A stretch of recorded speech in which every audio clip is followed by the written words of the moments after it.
हाँ जी भाई, चलिए। सिर्फ और सिर्फ 3 एक्टिविटीज बनानी है हमने इस फुल फ्लैश क्वेश्चन में, और बच्चे पेपर में, बोर्ड में ये क्वेश्चन गलत कर देते हैं, बट स्मार्ट वर्क करना।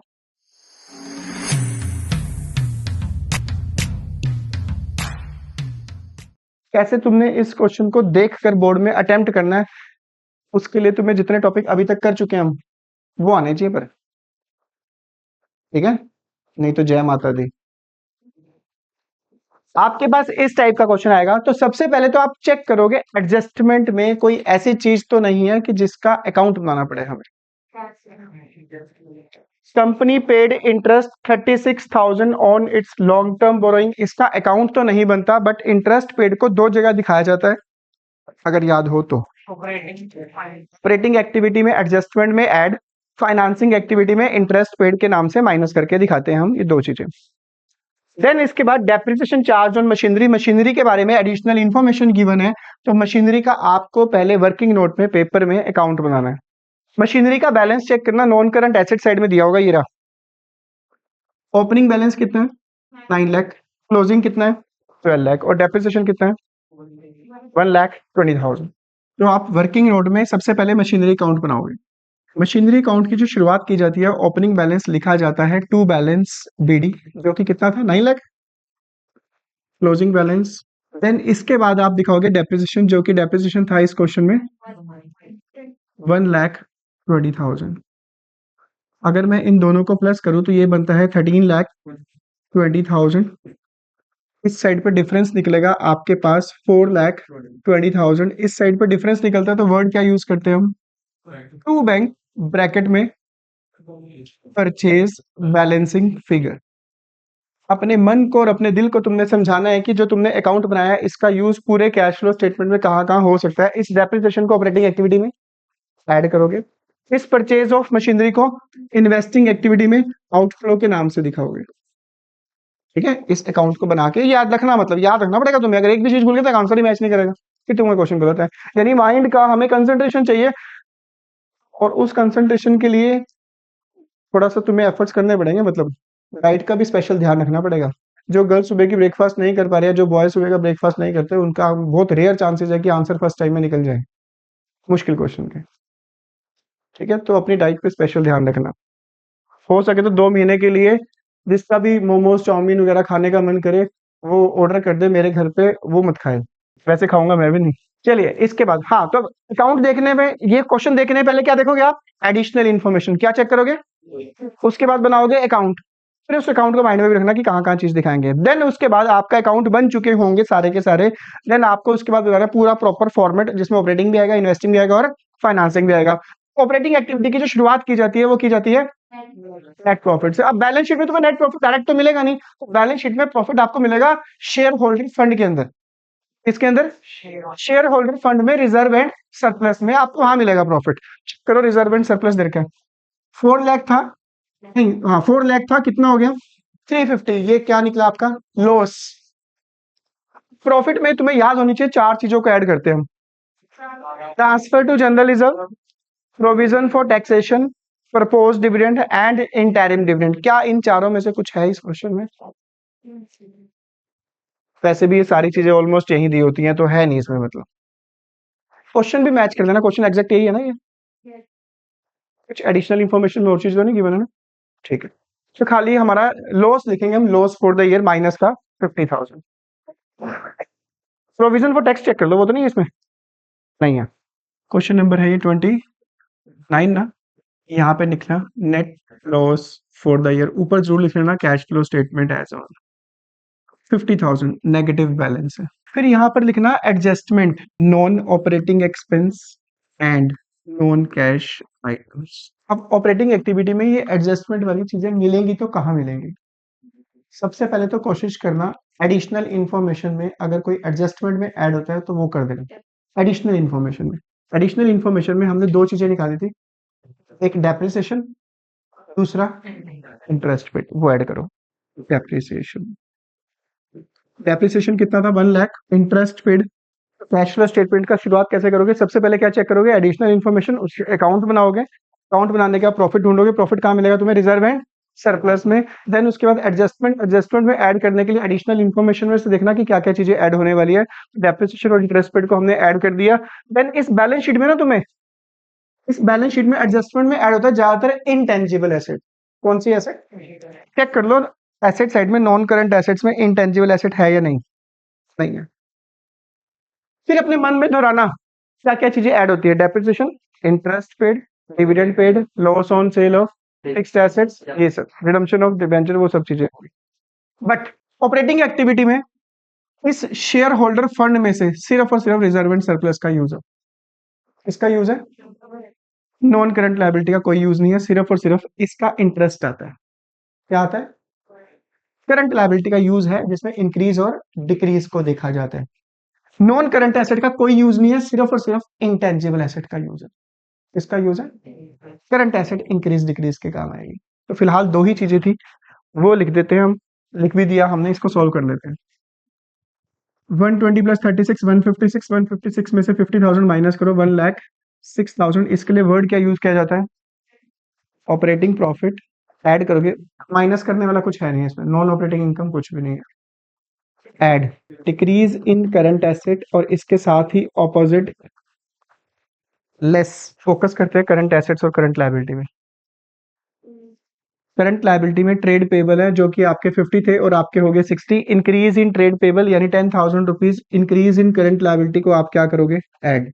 करंट एसेट्स पे आ जाओ। इन्वेंट्री को लिया जाएगा, ट्रेड रिसीवेबल को लिया जाएगा, कैश एंड कैश इक्विवेलेंट्स को नहीं लेते। पहले तो इन्वेंट्री चेक करो, 1 लाख थी 2 लाख होगी। इंक्रीज इन इन्वेंट्री यानी करंट एसेट इंक्रीज हो रही है, ये रही इंक्रीज इन करंट एसेट। दूसरा क्या था? ट्रेड रिसीवेबल 230 से 310 हो चुके हैं, 80,000 इंक्रीज हुए हैं। Increase in current asset minus, solve कर दो। 1,16,000 में से 1 लाख माइनस का 64 आ रहा है, चेक करना। देखोगे कैश यानी इस साल हमने बिजनेस से रिलेटेड कमाया कम है, गवाया ज्यादा है। बिजनेस से रिलेटेड हमारे पास कैश कमाया और गया ज्यादा, तभी तो क्वेश्चन में क्या निकला था, अभी तो ये हाल हुआ हमारा। ठीक है, नेक्स्ट एक्टिविटी कौन सी बनेगी? अगर फुल फ्लैश क्वेश्चन में आपकी ऑपरेटिंग एक्टिविटी बन जाती है तो उसके बाद इन्वेस्टिंग और फाइनेंसिंग बहुत ईजी होती है। हेड बनाओगे इसी के नीचे, बी पॉइंट इन्वेस्टिंग एक्टिविटी। इसका हमने अकाउंट बनाया था एक, क्या निकला था इसे? Purchase of 4 lakh. सुनो मेरी बात ध्यान से, पर जब हमारे पास फुल फ्लैश क्वेश्चन होता है ना, जब ये फुल फ्लैश क्वेश्चन होता है तो इन्वेस्टिंग एक्टिविटी बनाते समय ना यहाँ पे देखते ही नहीं है, इग्नोर। इसमें से सिर्फ और सिर्फ क्या देखना होता है? Non current asset. कौन सी एसेट? क्या है ये? मशीनरी। मशीनरी का तो हमने अकाउंट बना लिया था, उसकी हेल्प से निकाल लिया हमने। उसके बाद ये लिखने के बाद ना आपको चेक भी जरूर करना है। इस क्वेश्चन में तो है नहीं, 3 चीजें हो रही है, इंटरेस्ट रिसीव, डिविडेंड रिसीव और रेंट रिसीव। फिलहाल इस क्वेश्चन में नहीं है, एक ही था, चेक करो आंसर भी यही आ रहा है 420। यही आ रहा है 420 नेगेटिव, और इसके लिए वर्ड यूज करोगे तो बिजनेसमैन ने इस साल फिक्स्ड एसेट्स के ऊपर पैसा इन्वेस्ट किया, हाउ मच? 4,20,000 रुपीज इन्वेस्ट किया। देन उसके बाद point number C, that is financing activity. थोड़ा सा अपने माइंड को कूल रख के और फाइनेंसिंग एक्टिविटी है पूरी बैलेंस शीट, क्योंकि जब फुल फ्लैश क्वेश्चन आता है ना, बच्चे ना थोड़ा कंफ्यूज से हो जाते हैं, कहते हैं यार कौन सा ऑपरेटिंग में डाले, कौन सा इन्वेस्टिंग में, फाइनेंस बड़े पागल टाइप से होते हैं, हिल से जाते हैं। आपको फाइनेंसिंग एक्टिविटी में सिर्फ और सिर्फ 3 ही चीजें चाहिए। इधर तो देखना ही मत, आप है इग्नोर, एसेट्स को इग्नोर कर दो। इन हेड में से सिर्फ और सिर्फ इसमें से शेयर होल्डर फंड में से चाहिए शेयर कैपिटल। क्या चाहिए? नॉन करंट लायबिलिटी में से चाहिए long term borrowing, current liability में से चाहिए शॉर्ट टर्म बोरोइंग। फिलहाल शॉर्ट टर्म बोरोइंग है नहीं, तो 2 से काम चल जाएगा हमारा, फाइनेंसिंग आराम से आ जाएगी हमारे लिए। हाँ, शेयर कैपिटल 1 लाख की कितनी होगी? 12 लाख। इशू करिए, पेमेंट करिए। क्या लिखोगे? Proceeds from issue of shares, how much? बहुत कम चांसेस होंगे कि फुल फ्लैश क्वेश्चन में तुम्हें प्रीमियम हो, डिस्काउंट, बहुत रेयर चांसेस हो। लॉन्ग टर्म बोरिंग्स 350 से 440 होगी, 90,000 हमने लोन लिया। Proceeds from long term borrowings 90 plus का, बस कई बच्चे क्या कहते हैं, लो जी आ गया फाइनेंसिंग आंसर 490, जय माता दी। बट 2 चीजें और चेक करनी है तुम्हें, इंटरेस्ट पेड और डिविडेंड पेड। है इसमें इंटरेस्ट पेड कितना? 36,000। 90 में से 36 माइनस करो, 54। फिर आंसर आ रहा होगा 454। सही आ रहा है? अब हम पेपर में दो मौके होंगे तुम्हारे पास। अब इस क्वेश्चन को करने के बाद ए बी सी सॉल्व करने के पास या तो तुमने भंगड़ा पाना है या तुमने रोना है, दोनों में से एक काम करना है। तो या तो ना सच में खड़े होकर डांस करने लग जाओ वहां पे, डर भी लगता है मुझे कहीं ज्यादा सीरियस नहीं रहता है। आपको वेरीफाई करना है कि हमारा क्वेश्चन ठीक है या नहीं ठीक है। उसके लिए आपको क्या करना है, ए प्लस बी प्लस सी, क्या करना है, ए प्लस बी प्लस सी। एक बच्चे ने तो पहले दूसरे तीसरे क्वेश्चन का ए बी सी का अमाउंट टोटल करके लिख दिया। ए प्लस बी प्लस सी कौन सा, ऑपरेटिंग, इन्वेस्टिंग और फाइनेंसिंग। ऑपरेटिंग आंसर कितना आया था, 64 लिख दो, 64, 64 माइनस का 420, यानी एक बिजनेसमैन से के पास फाइनेंसिंग एक्टिविटी से उसने टोटल पैसा रेज किया कितना, 4 लाख नेट कैश रेज किया, पैसा लिया इतना 454। ऑपरेटिंग में उसका नुकसान कितना हुआ, 64। फिक्स्ड एसेट्स पे कितना पैसा इन्वेस्ट किया। इनको सॉल्व करो, ये 484, 454 में से 484 माइनस करोगे तो माइनस का आएगा 30। क्या है आंसर, यानी इस साल तीनों एक्टिविटी को जब हमने नेट निकाला तो इस साल हमारी पॉकेट से नेट कैश गया 30,000। कितना कैश गया, 454 तो हमने रेज कर ही लिया था, ले ही लिया था पैसा। ठीक है, नेट कैश हमारी पॉकेट से 30,000 चला गया। इसके लिए वर्ड क्या यूज करना है कि बहुत दुख हो रहा है हमें, net decrease in cash and cash, कि हमारे कैश में इतना डिक्रीज हो चुका है भाई। कोई हाँ, अभी अभी होने वाला, अभी हम रास्ते में हैं, अभी डोंट वरी। अभी हम जैसे दिल्ली आते हैं ना, दिल्ली आने से पहले ट्रेन थोड़ी स्लो हो जाती है, थोड़ी स्लो है, अभी स्टेशन आने वाला है। पॉजिटिव आंसर भी आ सकता है। वर्ड क्या लिखोगे उसके लिए, net increase in cash and cash equivalents, क्या वर्ड यूज करोगे, माइनस है तो डिक्रीज। इसमें ऐड करना है थोड़ी सी मिर्च, हल्दी, धनिया, जीरा।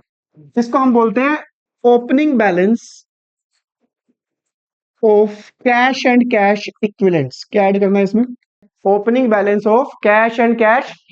वो कहाँ मिलेगा, मैंने एक बार वो धनिया वगैरह नाम दे दो कहता राशन की दुकान से।